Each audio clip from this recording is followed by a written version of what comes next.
Hello and welcome to Roni Programs. Today we're going to be taking our first dive into the overworld of Pokemon Red. So we're going to start with this story, Create Overworld with Character. So the acceptance criteria are, or rather is, when the new game sequence is finished, I should see an image of my character. This is our first little piece of the overworld. So let's get started on that. I did mark it a 2-pointer. I wasn't sure if it was like a 1 or 2 point complexity, but let's go ahead and get into it. So at the end of the new game sequence, I hit the A button, and what do I expect? Well, I expect some kind of image to be on the screen. Something, like an image called player, let's say. And I expect that to be in the document. Now you can see I've actually got a player sprite right here, which we can zoom in on. And this is, of course, the well-known Ash, Red, whatever sprite from the game. This is what we're going to show on the screen. So when we write our test, we get this error, cannot read label of undefined. Well, if you remember from previous episodes, that's because we've sort of gone off the end of the list of dialogue options. So, wrong component. I think the first thing we're going to do is fix that bug before we continue. We sort of have to, but there's one thing I want to add to our TS config, which I thought about doing earlier on, but we're definitely going to do it now that we've sort of ran into a bug as a result. We're going to turn on no unchecked index access. And what this is going to do is TypeScript is going to warn us when we have accessed an array with an index and not checked whether or not it was undefined. So we actually have a little bit of duplication in sort of like what the current dialog message is. So first of all, let's go ahead and just extract this as a variable. And then right here in the show next dialog message, we can say, actually better yet, we can say if no dialog message exists, just do nothing. So let's save. We'll still get an error because we're going to be calling label on something that doesn't exist. So let's go ahead and fix that up now. So we can say, current dialog message and current dialog message dot label. Alternatively, we could just do, I believe, something like this. Let's see how that goes. Awesome. And so now the test is failing just because it's saying, hey, I couldn't find an image with the name player. So I'm just curious. We have some list items rendered. I'm not sure why those are there. Oh, it's these. Okay, it's just our controls. Okay, cool. So let's stage what we have so far. So yes, we need a player image to be in the document. Well, we're not just going to render that player image in any old place. We're going to create a new component called Overworld.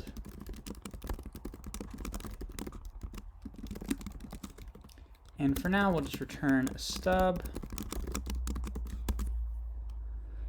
And we're going to render the overworld in this game component at some point. And when do we want to render the overworld? Well, when the view is the overworld view. So right now, we don't have a way to handle that case. So let's go ahead and add it in. So in the case of the overworld, we're going to return the overworld component. So our test still doesn't pass because we're not actually transitioning to the overworld view yet. And so what I want to do is create a new API on the new game component. And what is that going to look like? That's going to be something like, it could even be something as simple as like on transition to overworld. Something like that. Just to start us off. The name is a little bit long, but that's fine. We can create a method for that. It's not going to do anything for right now. And we can jump into our new game component and add that as a prop. So on transition to overworld. Whoops. Cool. And we want to call on transition to overworld when the final dialog is dismissed. So when this is dismissed, we want to call on transition to overworld. And we're good here. We can stage. The last thing, of course, we need to do is actually set the view when that happens. So we can set the current view to be view.overworld. And we should see the stub now in our test. So good, we have overworld stub. The real last thing to do now is to render a player image.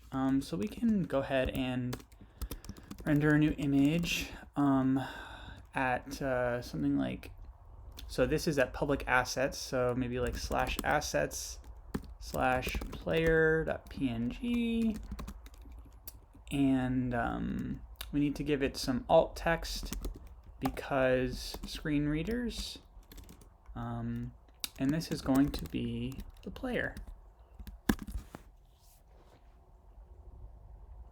Cool, we've got a passing test. Let's go ahead and see what that looks like in our app. So we've got to refresh here. Oh, so we have, looks like we have another place where we're doing an unchecked index access.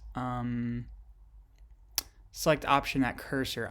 So we could do something like that. In this case, it'd be weird if there wasn't an option because the cursor is supposed to always be within those bounds. But that's fine. We just do that check. Our tests are still passing. Let's go back to the app and let's see what the overworld looks like. Okay, cool. So we have an image here. It doesn't look like it's showing up as the right one. So let me just think about this. Maybe it's not /assets. Maybe it's just assets, something like that. Let's see what it's actually trying to. Oh, can we, let's get this in the same window.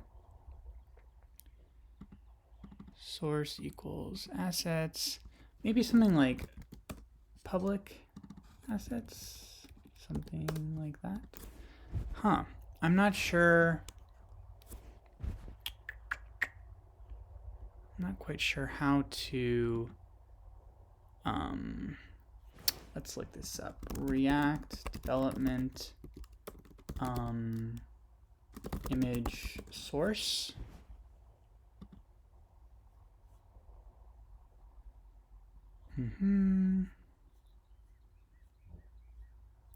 Oh, so React does allow us to import pictures. This might not be a bad idea because we get the security of like knowing where that image actually like the compiler will tell us if it can't find this path. So let's try this. Let's import player from public assets player.png. I don't know if the loader can even load PNG files, but let's try this. We're just trying stuff out. And let's see if that okay, so we can't load outside of the source directory. What's the alternative? Public images thing.jpg. So we should be able to do, ours is in public assets, so we should just be able to do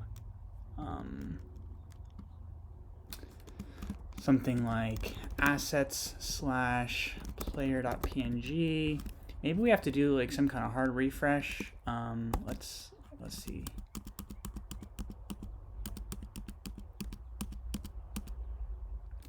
No, still no good.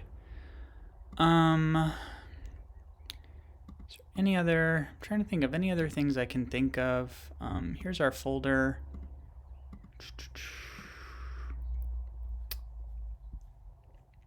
I'm not sure.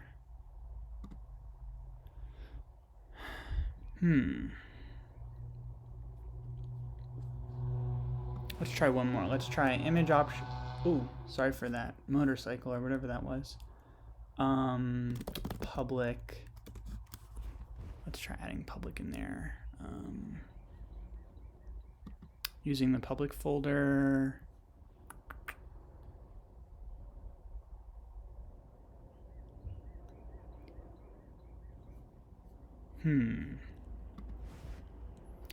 Not exactly what I want to do.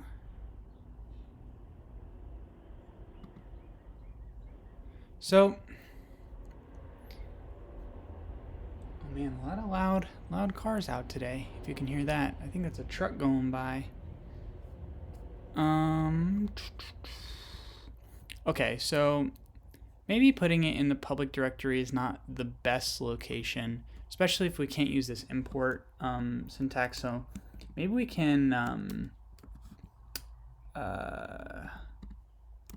just make a sprites directory and move that player PNG to the list of sprites. Sorry, I didn't test this out beforehand because I thought I remembered how to do this. So thanks for bearing with me. We're going to import from sprites player PNG, and let's call this player image or player sprite. Let's see if that does the trick. Aha, there we go. We've got it. So I'm zooming in. You can see there's our little sprite. He's really tiny, but that's fine. That finishes up the acceptance criteria. So let's go ahead and commit this. So this is feature create overworld with character. Cool. So and this episode is intended to be a little bit shorter, so we'll probably just do one more today. I have a couple stories lined up, as you can see, but we'll just do one more today, the overworld menu. So when I'm in the overworld, I can hit the start button, and a menu appears with the following menu items. This story does not capture implementing any of these menu items. So basically, when I hit start, I want to see this menu. Also, just as a note, closing the menu is a separate story. So I just want to hit start and see these menu items. So now why don't we go ahead and create a new component, something like overworld menu. We'll just make it a stub for now so that we can we can like actually test it. But this is fine for now. We're not actually really writing code. But let's go ahead and write a test for this. Actually, we probably want to write a test for the overworld, since that's what's going to be handling the start button press. So opens the overworld menu when the start button is pressed. This is our first and only test that we're going to be writing. So you can see there's actually a little bit of complexity here. We've got this name, right? This appears, like if your name is Ash, that's going to appear as Ash in the menu. And right now we don't have a place where that name is stored outside of the new game component. So we're going to have to think about that.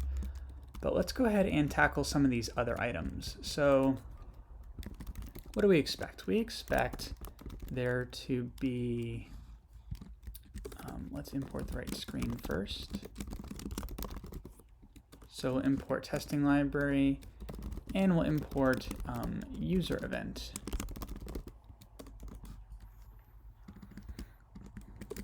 So the first thing that's going to happen is the user is going to hit start. So we have a controller button key array. User hits start, and we expect there to be several options on the screen. So the first one is going to be item. And we can just kind of do these one at a time, just for now.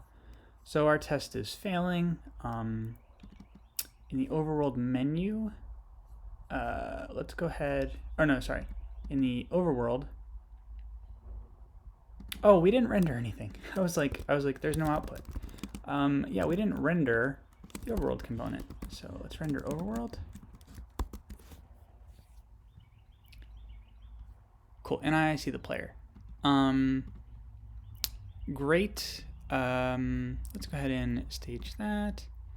But I don't see a menu option. So now in the overworld, I'm going to render an overworld menu.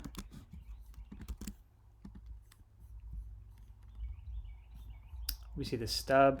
And just know I am doing that. And while I'm here, I'm going to first make sure that there's no options before I hit the start button.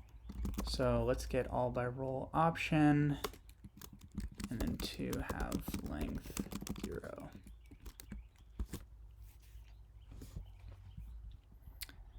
Because the option should only appear when the start button is pressed. Cool, so here's the overworld menu, and what is this going to do? Well, this is going to return a menu with several options. And what are those options? Well, let's see, the first one, we need an ID. This is going to be item, label item, on select. Let's not worry about doing anything when we select these items for now.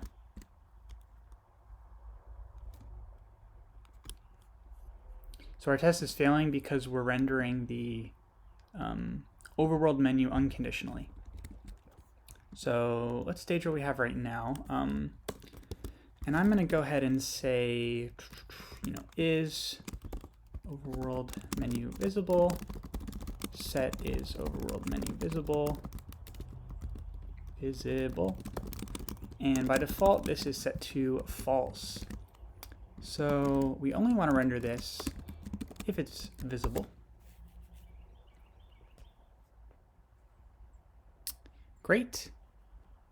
And we still aren't able to find any option roles for the next part of our test. And that's because we're not handling any key press events.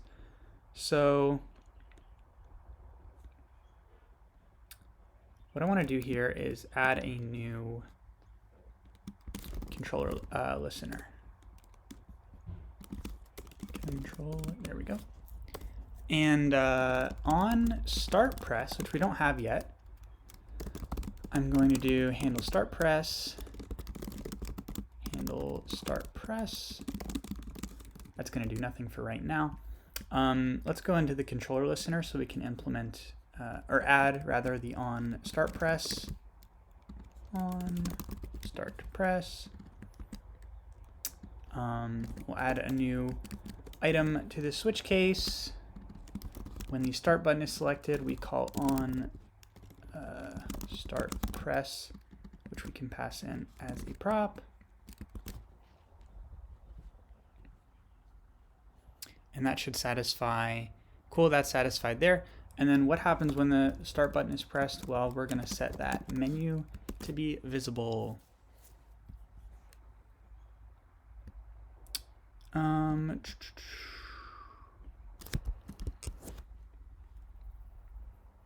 So it still can't find.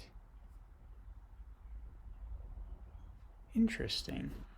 So we're hitting the start button. Oh, you know what? I think we need to do query all by role. I think that's the issue. I guess you can't get all by role.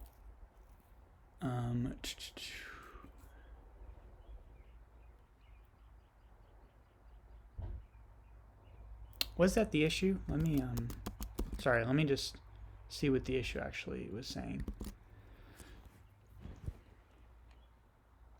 Surrender overworld. Yeah, so the first issue was that it's calling get all by role, but there's no option roles. So we do need to use query all by role. That's the first part of our test that we made a mistake on. So the next part, let's stage that part of the test. So we're hitting the start key, but then we expect an item option to be in the document. It's not. So let's do just a little bit of debugging here. Oh, I know what the issue is. We need to pull in the controller button key, not from controller listener, but from, where is it? Common test utils. Because this controller button key is for user event, the other controller button key is for the app. So let's jump into this. We don't have anything implemented here. Maybe we can just fill these out now. So actually, let's not, because as we fill them out, we'll be able to write tests against them. So we have a new key, start, and I think we can just do enter in braces, and let's see what that does. Indeed, that gets our test to pass. So we have implemented the item option. Now let's do everything except for the name. I only need, I'll just comment one out for now. So we have save, option, exit.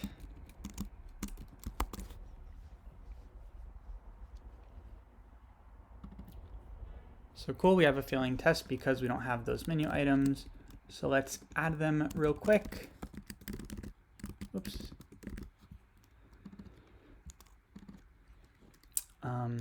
The next one we want is save, and then option, exit.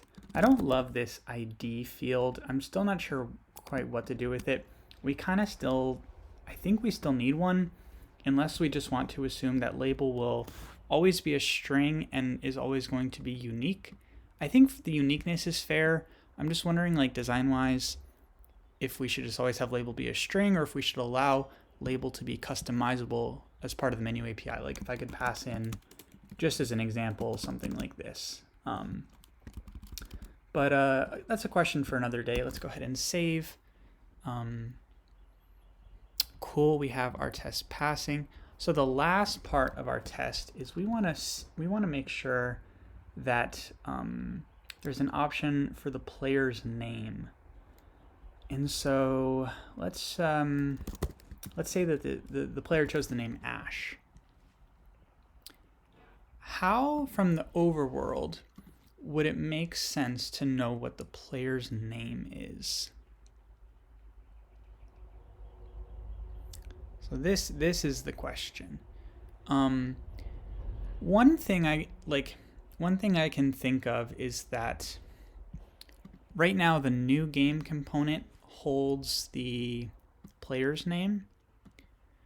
I wonder if it would be better if the game component held the player's name, at least until we have either a better place for that piece of information to live, or we have some kind of, hook and provider that allows us to, a hook in using some kind of like provider context thing, or just a hook that uses, like, for example, local storage, but some other place to store that besides like a component use state kind of thing.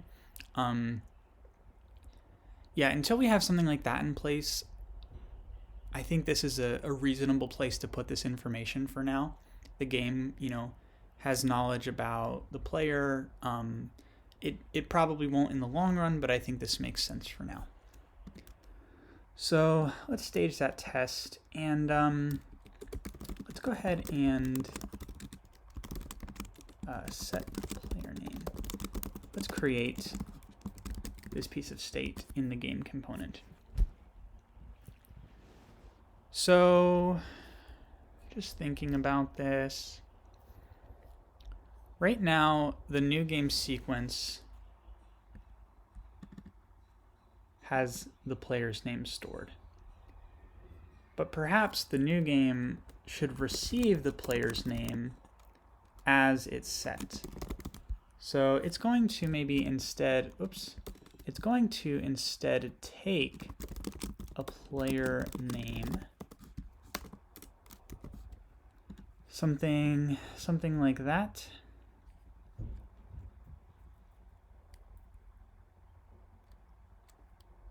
Hang on, let me just back out for a second. Let me just think about this.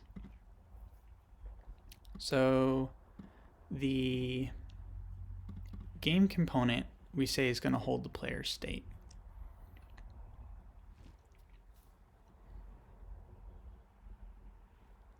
To me, that seems reasonable for now. So let's do this. The new game is going to need to tell us when the player's name is selected. So maybe we can have an API in the new game, something like on player name select set player name. So in other words, when the new game component, like when the time has come for the player's name to be selected, it's going to use this callback, and the game is going to keep track of the player's name moving forward. So in new game, let's go ahead and add this. This is going to take a player name string and return nothing. Oops. Cool. And so now, where before we had, where is it, set player name right here, we're going to call on player name select we're going to call this API, which is going to set the player name in the game component. So let's do this for now. We'll come back to clean up the state in here because we won't need it eventually. Like we can add a player name prop. But let's go back into the overworld, where now we can pass the player name once it's set by the new game component. We'll of course need to add that prop.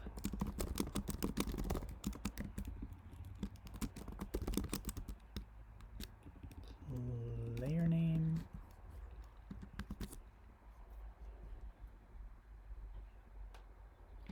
And yeah, this is an interesting point. This makes me think that the menu API, I'm not quite sure how I feel about it, but I don't necessarily love that we are passing the player name to the overworld just to pass it to the menu.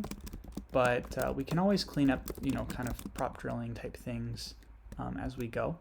So now the overworld menu is also going to receive the player's name. Player name. And once it does, we'll have one more item above the save option. That does nothing when we select it.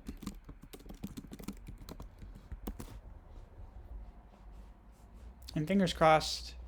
Okay, so we need... Oh, interesting. Each child in the list should have a unique key. I thought we did, but let's see what's going on here.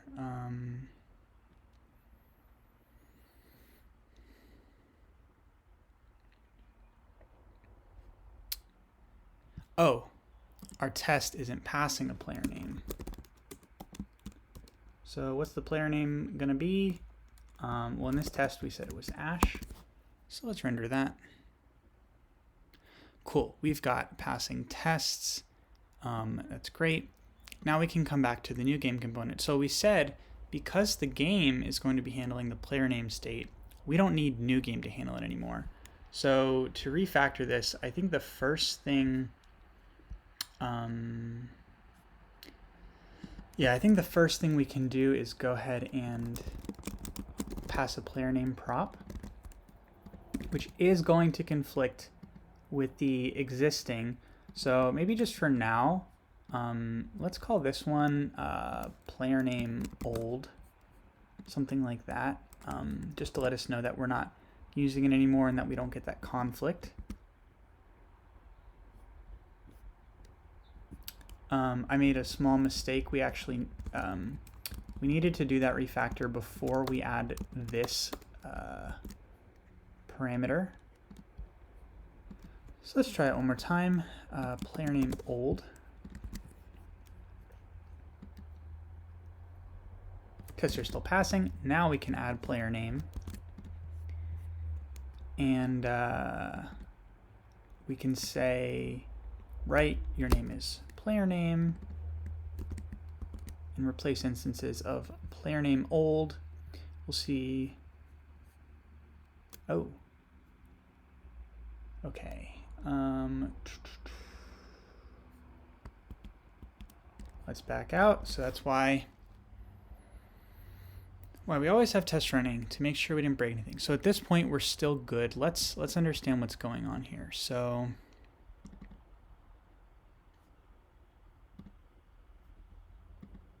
we're not passing player name yet. So let's correct that. We'll pass the player name.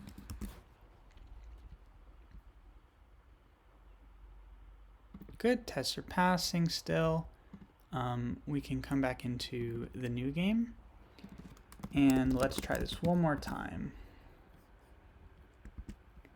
Tests are still green. I'll replace, oops, this instance as well. Tests are still green. We're no longer using this. So the next part of the refactor is we can say, well, do we need to call this set player name anymore? We can comment out and make sure our tests are still passing. Indeed they are, so we can delete that. And at this point, we are no longer using this set player name function anymore. So we can just remove this line. And boom, we have, we've now got the functionality in place so that when you select a name, the game knows about that. The game component is responsible for handling the name. And we'll be able to display it in the Overworld menu. So our tests, that's what our tests say. Let's check in the app and see if that is the reality of the case. So here I am. I'm going to go ahead and I'm going to pick a name, the name Jack. And so now when I open... oh wait. Yeah, I was going to say I didn't even show the menu opening to begin with, but here we are. We have our lovely menu, and we see the correct name right there.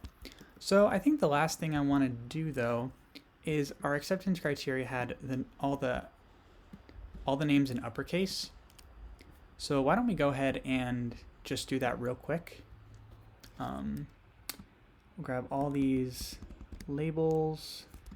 Well, let's grab just the labels with the literal strings, and we will do to uppercase.